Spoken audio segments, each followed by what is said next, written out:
Welcome back मित्रांनो. मागच्या भागामध्ये आपण ग्राहकाच्या वर्तणुकीचा अभ्यास कशा प्रकारे केला जातो आणि ग्राहक एखादी वस्तू खरेदी करत असताना त्यावर कोणकोणत्या घटकाचा परिणाम होतो ह्या सर्व बाबीचा आपण अभ्यास केला आहे.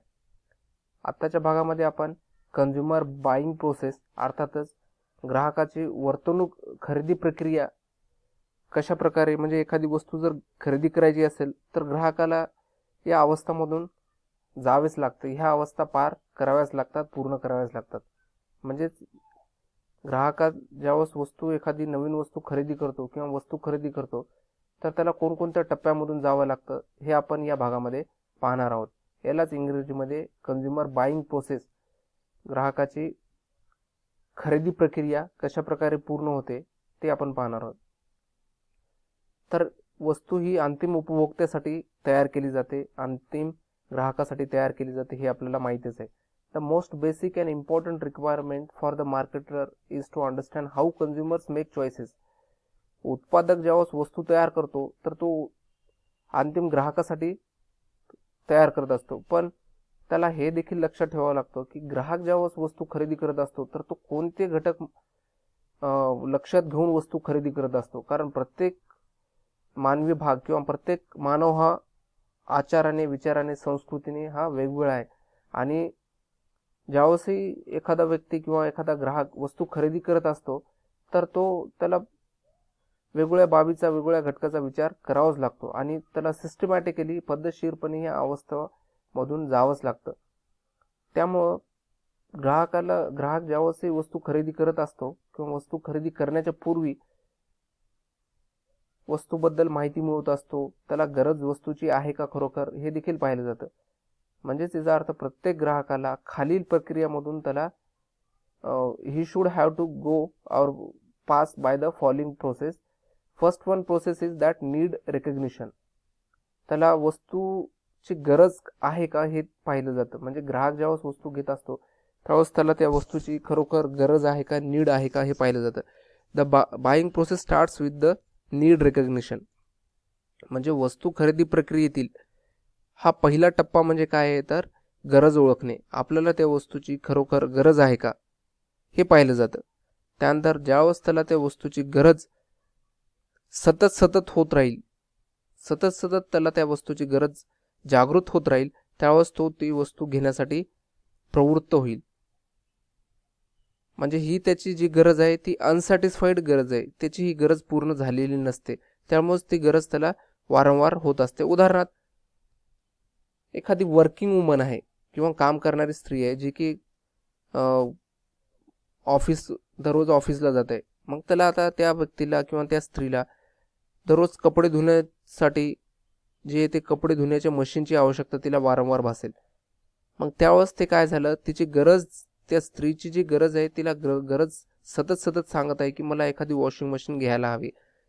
कारण त्यांच्याकडे कपडे धुण्यासाठी पुरेसा वेळ नसतो, त्यामुळे ती गरज उत्पन्न झालेली आहे.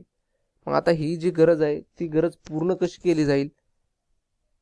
दिस recognition of need will activate her to search for any washing ad and it will result in some decision. आता ही जी गरज आहे ती सतत वारंवार त्या स्त्रीच्या मनामध्ये येत राहील की आपल्याला वॉशिंग मशीनची गरज आहे, कपडे धुण्यासाठी आपल्याला वॉशिंग मशीन लागणार आहे. मग यासाठी ते काय करणार, त्यासाठी she will search for information which washing machine is best और better quality in low budget और whatever her budget may be. मग त्यावेळेस ती माहिती सर्च करेल. आता ही झाली पहिली प्रक्रिया, पहिला टप्पा. दुसरा प्रक्रिया प्री परचेस इन्फॉर्मेशन सर्च. आता ज्यावेळेस त्या स्त्रीला कळालं that she requires a washing machine, then she will search information about the washing machine. आता या ठिकाणी ती काय करेल, वॉशिंग मशीन कोणत्या कंपनीची चांगली आहे, कमी किमतीमध्ये कोणती आहे, कोणती कंपनी चांगली आपल्याला सर्व्हिस देईल, हे सर्व गोष्टीची ती माहिती ती स्त्री ती काढेल. सर्च देखील, ही माहिती शोधण्याची प्रक्रिया देखील दोन भागामध्ये असेल. एक इंटरनल सर्च असेल, अंतर्गत शोध असेल. आता अंतर्गत शोधमध्ये काय, refers to recalling the relevant information stored in memory. Suppose any information is stored in her memory, त्यावेळेस ती काय करेल, मग तिला स्वतःलाच वाटेल की आपल्याला माहिती आहे की सॅमसंग कंपनीची असेल किंवा मग व्हिडिओकॉन कंपनीची वॉशिंग मशीन आपल्याला चांगल्या प्रकारची सेवा देऊ शकते. तर हे झाली अंतर्गत शोध झाला. बऱ्याच वेळेस बहिर्गत माहिती देखील शोधून काढावी लागते, जसे की मित्र आहेत, मैत्रिणी आहेत, किंवा मग टी व्ही आहे, किंवा ॲडव्हर्टाइजमेंट आहे, प्रमोशन आहेत. यामधून देखील आपल्याला माहिती मिळू शकते की वॉशिंग मशीन कोणत्या कंपनीची, चांगली कंपनीची वॉशिंग मशीन आहे. तर हे झाले माहिती शोधण्याचे स्रोत.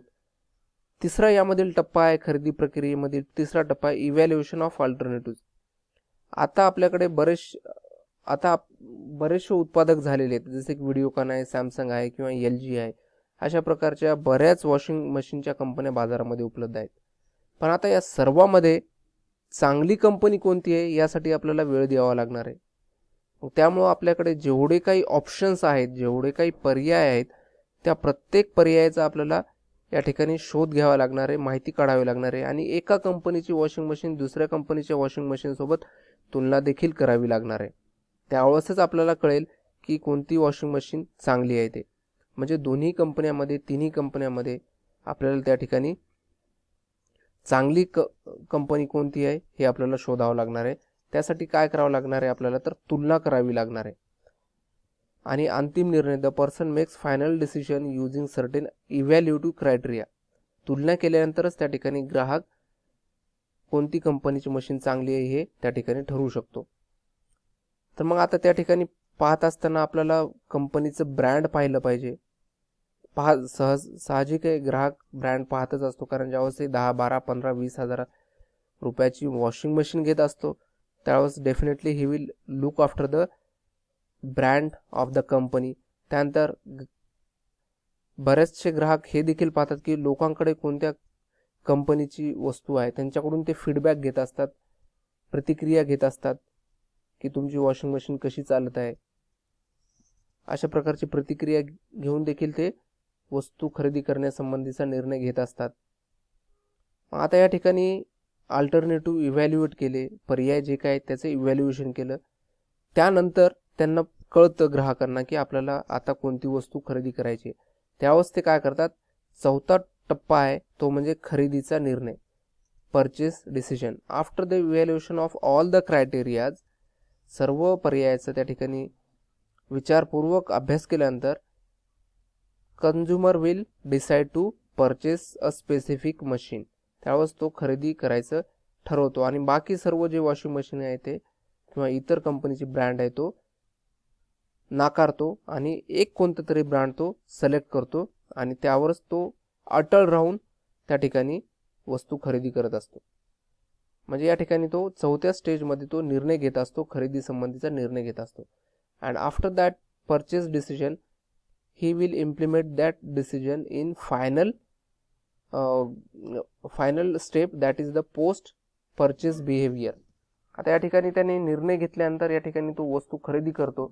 वस्तू खरेदी केल्यानंतर वस्तू त्याच्या घरामध्ये येते, आणि वस्तू घरामध्ये आल्यानंतर त्या ठिकाणी त्याची वर्तणूक, म्हणजे त्या वस्तू संबंधी काय वर्तणूक आहे हे देखील पाहिलं जाते.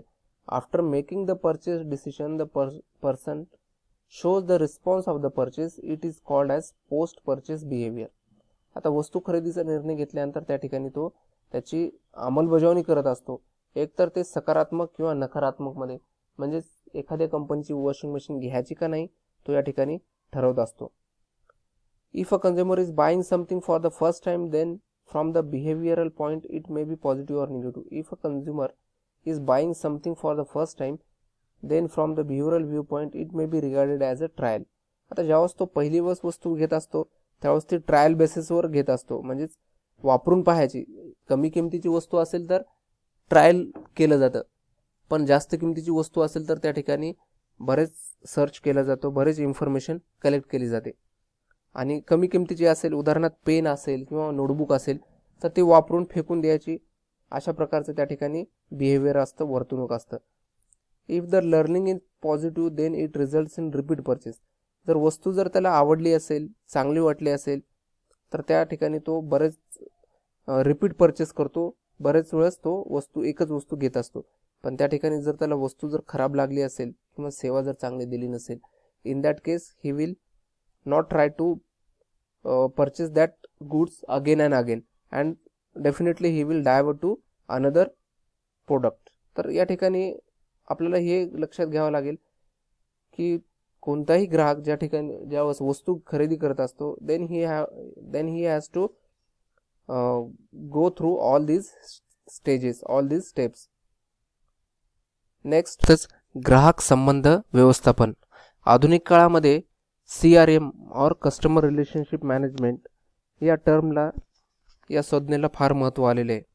अलीकडील काळात ग्राहकांचा जो डेटा आहे किंवा ग्राहकांची माहिती जी ती ऑनलाईन उपलब्ध झालेली आहे आणि प्रत्येक उत्पादकाला त्या ठिकाणी नवीन ग्राहक मिळवणे, आहेत ते ग्राहक किंवा जे ग्राहक सध्याच्याला अस्तित्वात आहेत त्या ग्राहकासोबत संबंध प्रस्थापित करणे, ह्या बाबी आजच्या काळामध्ये फार महत्त्वाच्या ठरलेल्या आहेत. Customer relationship management is a technology for managing all your companies relationship and interactions with customers and potential customers.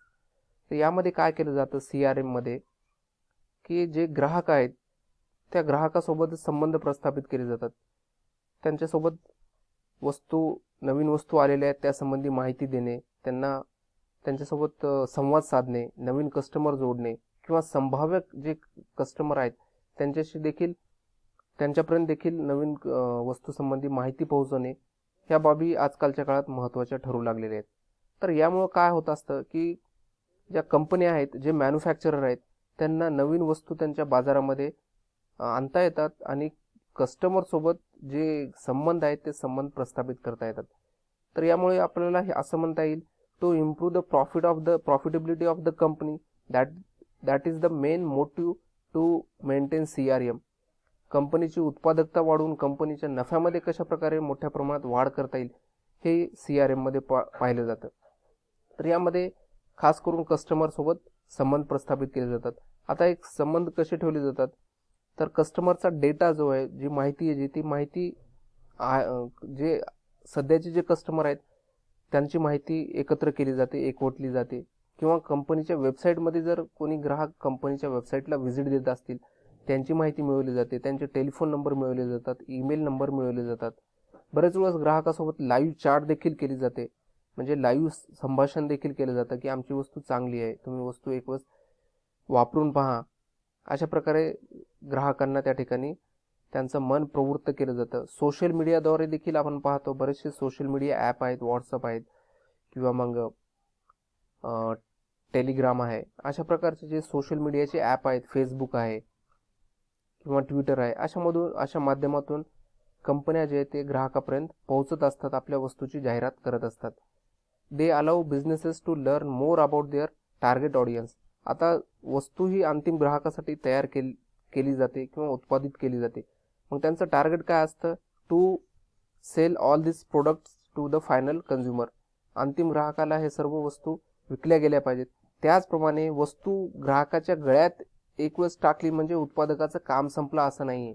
तर ग्राहकाला वारंवार हे देखील विचारणं तेवढंच गरजेचं आहे की तुम्हाला आमची वस्तू कशा प्रकारे सर्व्हिस देत आहे, समाधान, तुम्हाला ती वस्तू वापरून समाधान मिळत आहे का. जर तुम्हाला समाधान जर प्राप्त होत असेल तर त्या ठिकाणी अन्य कोणी ग्राहक जर असतील तर त्यांचे देखील आम्हाला तुम्ही माहिती पाठवा म्हणून असं देखील त्या ठिकाणी म्हटलं जातं. म्हणजे जे सध्याचे जे कस्टमर आहेत त्या सध्याच्या कस्टमरला जे संभाव्य कस्टमर असतील, नवीन जे ग्राहक असतील, त्यांची देखील माहिती सद्यस्थितीत असलेल्या ग्राहकाकडून घेतली जाते. अशा प्रकारे नवनवीन ग्राहक कंपनीसोबत जोडले जातात आणि कंपनीचा विस्तार देखील त्या ठिकाणी केला जातो. मग हे सर्व कार्य कशाद्वारे केलं जातं, तर कस्टमर रिलेशनशिप मॅनेजमेंट याच्या थ्रू केलं जातं. यामधून नवीन ग्राहक जोडले जातात, मग त्यामधूनच कंपनीची उत्पादकता वाढवली जाते, कंपनीचा नफा देखील वाढवला जातो. अशा प्रकारे CRM मॅनेजमेंट किंवा कस्टमर रिलेशनशिप मॅनेजमेंट अर्थातच ग्राहक संबंधाचा अभ्यास या ठिकाणी केला जातो, ग्राहकासोबत संबंध प्रस्थापित केला जातो. थँक्यू.